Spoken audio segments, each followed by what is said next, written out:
Welcome to happy math channel. இந்த சேனலில் 10th state போர்டுக்கு தேவையான இம்பார்ட்டன்ட் 5 மார்க் கொஸ்டின்ஸ் 1 by 1 பார்த்துட்டு வர போகிறோம். நம்மளோட சேனலை லைக் பண்ணுங்கள், ஷேர் பண்ணுங்கள், கமெண்ட் பண்ணுங்கள், சப்ஸ்கிரைப் பண்ணுங்கள். இப்போது இதில் நம்ம first chapter relation and function அதில் கொஸ்டின் நம்பர் 6ல் இருக்கக்கூடிய செகண்ட் சம் வந்து பார்க்க போகிறோம். இந்த செகண்ட் சம்மில் ABC அப்படிங்கிற 3 செட்டு கொடுத்துருக்காங்க இல்லையா? இதனுடைய விளக்கம்லாம் நான் போன வீடியோஸ்லேயே கொடுத்துருக்கேன். அதை பார்க்கணும்னு நினைக்கிறவங்க டிஸ்கிரிப்ஷனில் லிங்கை போய் பாருங்கள். ஓகே, இப்போது நான் கொஸ்டினுக்கு டைரெக்டாக வந்துடுறேன். A cross B intersection C equal to A cross B intersect A cross C. இதுதான் நம்மளோட கொஸ்டின். இது எப்பயுமே முதல்ல ஈக்குவல்ட்டுன்னு கொடுத்துட்டாலே LHS தனியாக செய்யணும், RHS தனியாக செய்யணும். முதல்ல LHS எடுத்துக்கலாம். LHSல என்னமா இருக்குது? LHSல நமக்கு இருக்கிறது A cross B intersection C.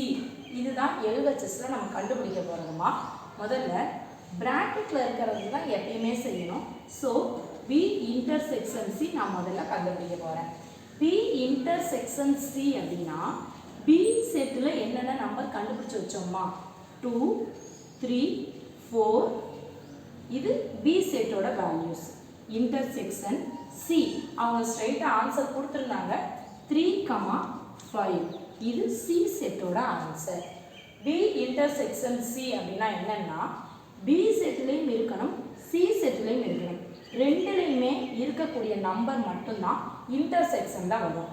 3 இங்கே இருக்குது, இங்கேயும் இருக்குது. ஸோ B இன்டர்செக்ஷன் Cயில் 3 மட்டும்தான் வரும், வேறு எந்த நம்பருமே போடக்கூடாது. இதுதான் B இன்டர்செக்ஷன் C கண்டுபிடிக்கக்கூடிய மெத்தட். நெக்ஸ்ட்டு அடுத்து நம்ம என்ன கண்டுபிடிக்கணும் அப்படின்னு பார்த்தீங்கன்னா A cross B intersection C கண்டுபிடிக்கணுமா? A cross B intersection C கண்டுபிடிக்கணுமா? இது எப்படி கண்டுபிடிக்கணும் அப்படின்னு பார்த்தீங்கன்னா முதல்ல ஏக்கான வேல்யூஸை எடுத்து எழுதுங்கம்மா. ஏயோட வேல்யூஸ் என்னம்மா? 0, 1 இன்டர்செக்ஷன் கிராஸ்மா. கிராஸ் B இன்டர்செக்ஷன் C அதில் என்னம்மா வேல்யூ கண்டுபிடிச்சி வச்சோம்? 3 கண்டுபிடிச்சி வச்சோம்டா. ஸோ 3 போட்டுக்கோங்க. இப்போது இது ரெண்டையும் நம்ம என்ன பண்ணணும்? கிராஸ் ப்ராடக்ட் பண்ணணும். எப்படி பண்ணணும்? ஏற்கனவே நமக்கு அது தெரியும். இப்போது இந்த 0 3யோட ஜாயின் பண்ணுங்க. அப்போ என்னடா கிடைக்கும்? 0, 3. அடுத்து இங்கே என்னடா நம்பர் இருக்குது? 1. அங்கே என்னடா இருக்குது? 3. 1, 3. ஸோ அதான் முடிஞ்சு போச்சு, அவ்வளோதான். ஏன்னா 0 இருந்துச்சு, 3யோட ஜாயின் பண்ணியாச்சு, 1 3யோட ஜாயின் பண்ணியாச்சு, அவ்வளோதான் கிராஸ் ப்ராடக்ட். இது வந்து நமக்கு எதுக்கு கிடைச்ச ஆன்சர்?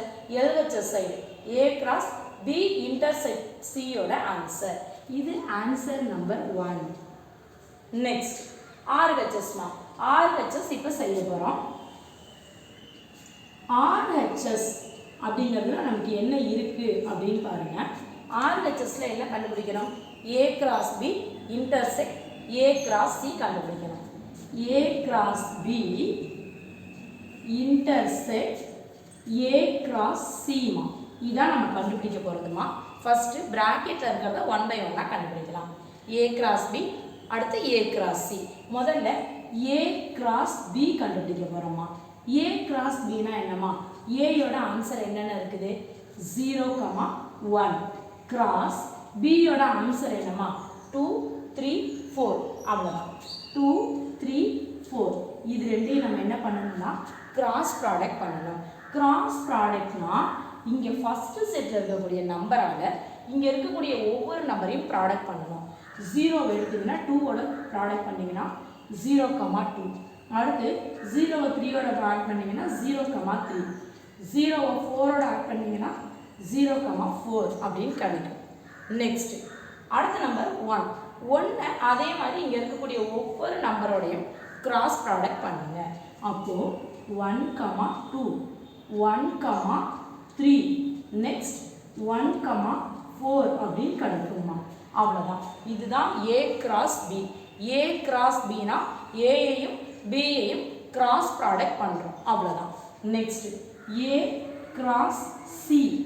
A கிராஸ் C அப்படின்னா A C இதில் இருக்கக்கூடிய வேல்யூஸை எடுத்து எழுதிக்கோங்க. ஏல என்ன வேல்யூஸ் இருக்குது? 0, 1 இருக்குது. கிராஸ் Cயில் என்ன வேல்யூஸ் இருக்குது? 3, 5. இதுதான் Cயில் இருக்கக்கூடிய வேல்யூஸ். ஸோ இது ரெண்டையும் கிராஸ் ப்ராடக்ட் பண்ணலாம். அப்போது ஏ கிராஸ் சி அப்படின்னா ஏயோட வேல்யூ சியோட வேல்யூ 0,3. நெக்ஸ்ட் 0,5. நெக்ஸ்ட் 0வோட ரெண்டு நம்பரையும் கிராஸ் ப்ராடக்ட் பண்ணிட்டோம். நெக்ஸ்ட் 1 இருக்குது 1,3 1,5. அவ்வளோதான். இது வந்து ஏ கிராஸ் சி இதோட ஆன்சர். ஏ கிராஸ் பி கண்டுபிடிச்சாச்சு, ஏ கிராஸ் சி கண்டுபிடிச்சாச்சு. இப்போ ரெண்டுக்கும் நம்ம இன்டர்செக்ஷன் கண்டுபிடிக்கணும்.